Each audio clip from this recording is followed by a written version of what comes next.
were talking to each other through some situations my sister was going through, and and the last time they had talked, he said, he gave her some advice like, hey, and after you go do this thing, call me back and let me know how it went.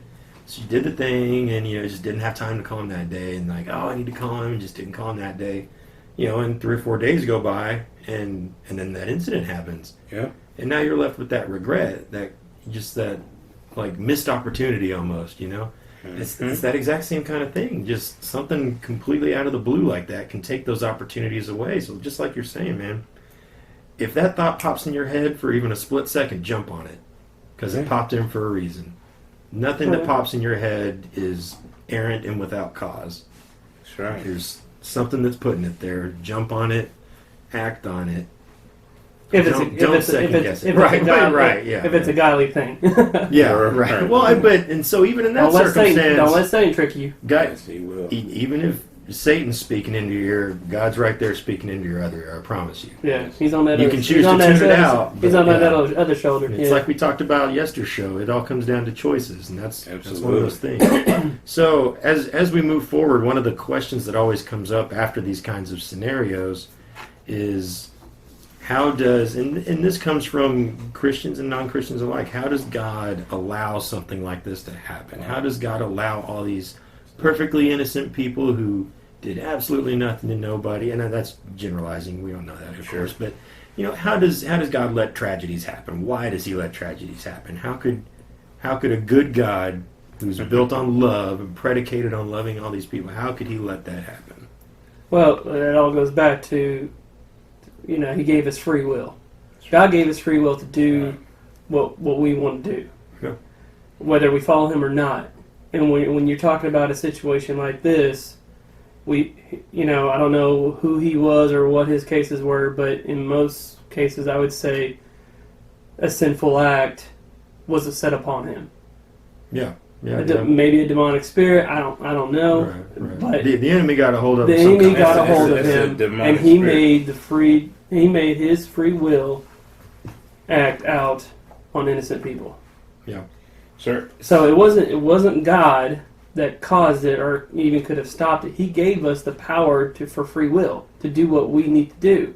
It's our job to stay on the path of the righteousness, not to go down the wrong path and follow Satan into mass shooting. Right. Go ahead. Well, and that's that A/B choice again, right? Choices.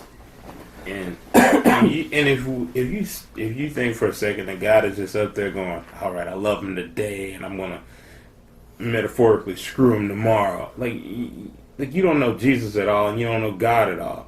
God is a God who is of love and mercy. For God's thoughts toward us are not of evil, but are for good. That's in the book. Yeah, that's what I'm not making this up. This is what God said. His thoughts toward us are good and not of evil. But the devil and these spiritual entities these demonic spirits that come over us or that come over people cause situations. These individuals who lost their life, as traumatic as it is, were just casualties of a bigger scheme between demonic spirits and good angels. The war of good and evil. Good and evil. That's what it comes down to. They happened to be casualties of a bigger war. They just happened to fall into the evil side.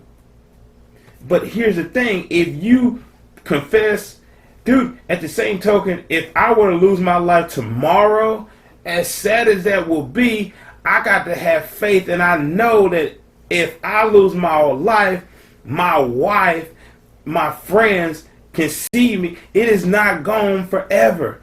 That's right. Once again, that didn't come from me. I'm not. I don't make this up. That's right. This it's only a temporary thing. So yes, it's traumatic, and yes, it is sad. And the Bible talks about there is a season to mourn, and yes, we are in a very mourning season. And I don't want to. Dude, I don't know if it's a new mom who just lost, or a kid who's 4 months old who just lost their parent. I don't know if it's the brother who just graduated, or if it's the teacher that impacted 1,001 people. Like, I don't know who that is. But I will say that as sad as this is, we cannot take the fight to God, because it is not his fault that this happened. And we got to learn how to forgive. I was writing a couple notes down before the show started of just like, what do I want to get out of this show? What I want people to understand? And like literally the first thing that popped in my mind was like forgiveness. You know, how do we forgive? Why is it important to forgive? And when do we forgive? Thoughts on that?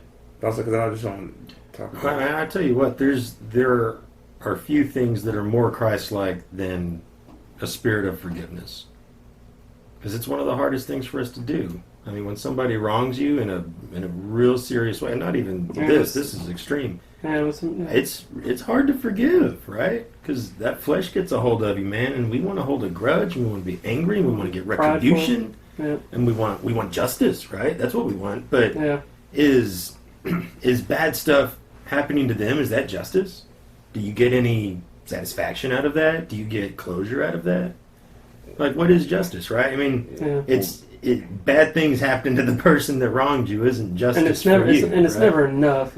It's never enough for you. And it's not our place to judge, or for the vengeance is the Lord. Right. It's like we don't get to hand out justice to people. It's not our place. That's right. We're called to be servants of God and to forgive and to love. Mercy. And that is showing the ultimate. That's showing the ultimate side of Christ himself. Even when he was going to the cross to die, even though he did nothing wrong, he still told God to have mercy on him. Father, have mercy on them, for they don't know what they are doing. Yeah. And dude, hey, if my wife were to had died last night in that shooting, I don't know if I would have this same calm, Holy Spirit, woe was me, utopia, euphoric feeling right now of going, hey. So I get it. Hey, man, I've lost people quickly in car wrecks, and I've lost people. But one of the things that I want to tell you, the reason why that we need to learn how to forgive those who do us wrong, is so that we can move closer towards God. And I know it sounds weird, because once again, we're going back to the question, how could God allow this happen? He's supposed to protect his children. But my sister was caught up. Okay, fine. But the reason why we do this is because Christ is continuously grooming us for his glory. Not grooming us for our glory, but grooming us for his glory. And it's going to only benefit us in the long run to look at life a different way, maybe to have a different outlook. I don't know. And people have this idea that God's like up there with all like marionette sticks and we're all on strings, and he's just like doing his thing, bouncing us all around. You're like a puppet master, and it's just like God's not shielding you from pain and hurt and sadness and fear in your life. You stub your toe still. He's not what. He doesn't stop you from stubbing your toe. He doesn't move the counter over real quick so you don't stub your toe and then pop it back. Oh, that'd be so nice if he did that. Yeah, no, amen, right? Oh. But, so he tried that. The Garden of Eden, Adam and Eve were about as close as we'll ever get to having perfect bodies safe from all forms of harm and sadness and fear. They didn't have fear. They didn't have sadness.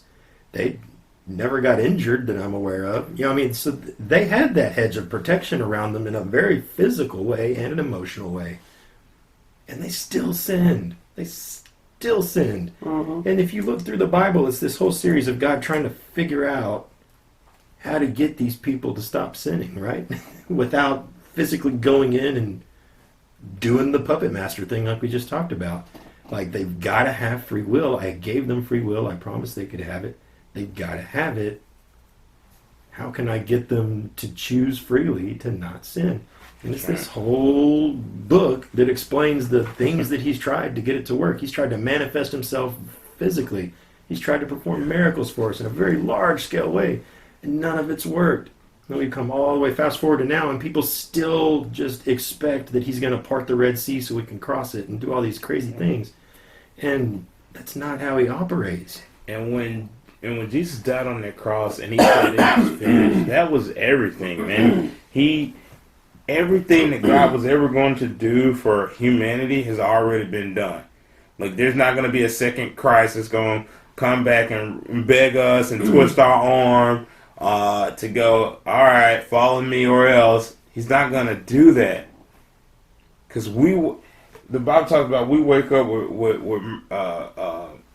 grace and mercies each and every day. And God is steadily begging, knocking at the door each and every day, calling for his children to come back home. Calling every Sunday. Dude, when we are choosing to override God's will, we got a will.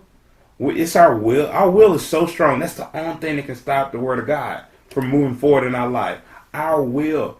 So when we choose not to, let's say, go hear what our shepherd or pastor, preacher, whatever you want to call it, has to say because the Cowboy game is on. Not saying anything about the Cowboy game or NFL game is on. Any flesh distraction.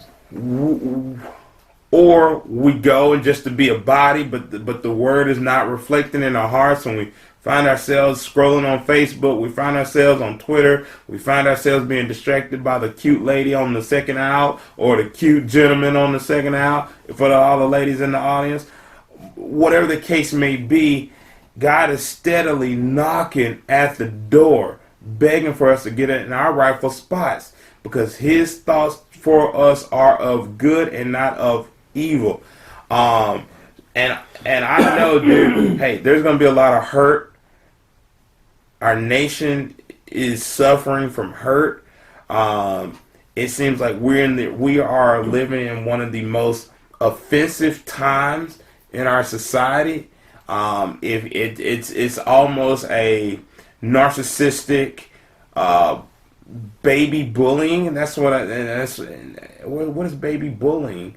Baby bullying, in my opinion, Dr. Jones's opinion, is when I am going to whine, cry, manipulate my way for you to be persuaded to think my way. And I'm gonna say that same thing, but a different way. I am going to moan, cry, and persuade you enough to believe my way. And if you do not believe my way, you are wrong and you are the enemy in my mind. Does that make sense? So we live in a hurtful time that, we still got, we still are talking about racism in this word. We are still talking about hatred and just bigotry and greed. And if you're a Republican, you're racist. If you're Democratic, you're black. If you are, whatever the case may be, we can go scenario against scenario, but everybody's so fragile. And everybody's so oversensitive society is how somebody put it. And it's a hypersensitive. If you don't share, even as simple as you can have 100,000 likes, and I promise you, if 70,000 said you look great, or you tweeted something and they got tweeted whatever, 70,000 people could love it. We will attack the 30,000 who opposed it and said something negative about it.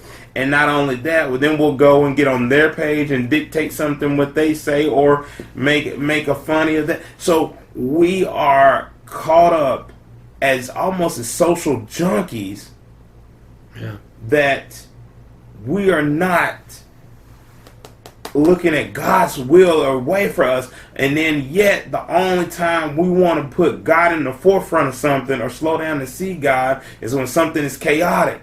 Now it's God's fault where his children didn't get in their rightful spot because he allowed this to happen to us. That's not so. Does that make sense what I'm trying to say? Mm-hmm. Yeah. And so we got to, yes, there's hurt, yes, there's always going to be war. The Bible talks about that in Ephesians chapter 6. You guys can read it for what it is. We're always going to have hatred, horrific